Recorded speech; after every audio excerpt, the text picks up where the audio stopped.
தன்னம்பிக்கையும் ஞானமும் நிறைந்த தனுசு ராசி அன்பர்களே, 2026ஆம் ஆண்டு தனுசு ராசி அன்பர்களுக்கு ஆண்டின் முதல் பாதியில் குரு பகவான் உங்கள் களத்திர ஸ்தானமான 7ஆம் இடத்தில் சஞ்சரிப்பது திருமண வாழ்விலும் கூட்டு தொழிலிலும் மிகுந்த நன்மையை அளிக்கும் அருமையான காலமாகும். அதன் பிறகு குரு பகவான் அஷ்டமஸ்தானமான 8ஆம் இடத்திற்கு மாறுவது திடீர் செலவுகளையும் உடல் நலனில் கூடுதல் கவனத்தையும் கோரும். சனி பகவான் உங்கள் சுகஸ்தானமான 4ஆம் இடத்தில் நீடிப்பதால் அர்த்தாஷ்டம சனி வீடு நிலம் சார்ந்த விஷயங்களிலும் தாயின் ஆரோக்கியத்திலும் கூடுதல் கவனம் செலுத்துவது அவசியம். இந்த ஆண்டு நீங்கள் உங்களின் ஆற்றல் மிக்க தலைமைத்துவத்தால் சவால்களை எதிர்கொண்டு நியாயமான வெற்றியை அடைவீர்கள். நட்சத்திரங்களுக்கான பலன்களை இப்போது பார்க்கலாம். மூலம், இந்த நட்சத்திர அன்பர்களுக்கு உங்களின் ஆழ்ந்த உள்ளுணர்வு மற்றும் ஞானம் இந்த ஆண்டு சிறப்பாக பயன்படும். ஆராய்ச்சி சார்ந்த பணிகளிலும் கல்வியிலும் வெற்றி காணலாம். பூர்வீக சொத்துக்கள் தொடர்பான பிரச்சனைகளில் நியாயமான தீர்வு கிடைக்கும். மனதில் குழப்பம் நீங்கி தெளிவு பிறக்கும். அடுத்ததாக பூராடம். சுக்கிரனின் ஆதிக்கத்தில் பிறந்த பூராடம் நட்சத்திரக்காரர்களுக்கு ஆண்டின் முதல் பாதியில் திருமண வாழ்வு மகிழ்ச்சியாக இருக்கும். வேலை காரணமாக பயணங்கள் மேற்கொள்ள நேரிடலாம்.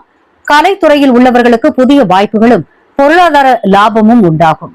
உங்கள் லட்சியங்களை துணிச்சலுடன் தொடருவீர்கள். அடுத்தது உத்திராடம். சூரியனின் நட்சத்திரத்தில் பிறந்தவர்களுக்கு பணியிடத்தில் உங்கள் ஆளுமை அதிகரிக்கும்.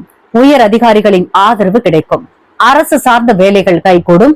உடல் ஆரோக்கியத்தில் கூடுதல் கவனம் தேவை. பொறுப்புடன் செயல்படுவது உங்களின் புகழை மேலும் அதிகரிக்கும். அடுத்ததா பொது பலன்கள் மற்றும் டேரோ கார்ட்ஸ். இந்த காலகட்டத்திற்கான உங்கள் டேரோ கார்ட்ஸ் என்னன்னு பார்க்கலாம். King of wands, 7 of wands, judgment மற்றும் ஸ்ட்ரென்த். இவங்கெல்லாம் என்ன பலன் சொல்றாங்கன்னு இப்ப பார்க்கலாம். வாழ்க்கை துணையையும் காதலையும் ஜட்ஜ்மெண்ட் அண்ட் ஸ்ட்ரென்த் குறிக்குது. திருமண உறவில் இருந்த பிணக்குகளுக்கு நியாயமான தீர்ப்பு கிடைக்கும். உறவில் உள்ள சிக்கல்களை துணிச்சலுடனும் பொறுமையுடனும் கையாளுவீர்கள்.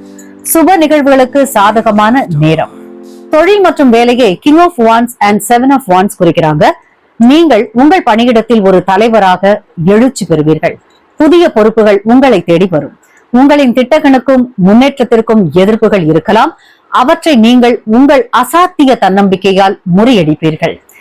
இந்த ஆண்டு நீங்கள் பல சவால்களை எதிர்கொள்ள நேரிடும். ஆனால் இறுதியில் வெற்றியே காண்பீர்கள். ஆரோக்கியத்தை பொறுத்தவரை யோகா மற்றும் தியானம் உங்கள் மன பலத்தை அதிகரிக்க உதவும்.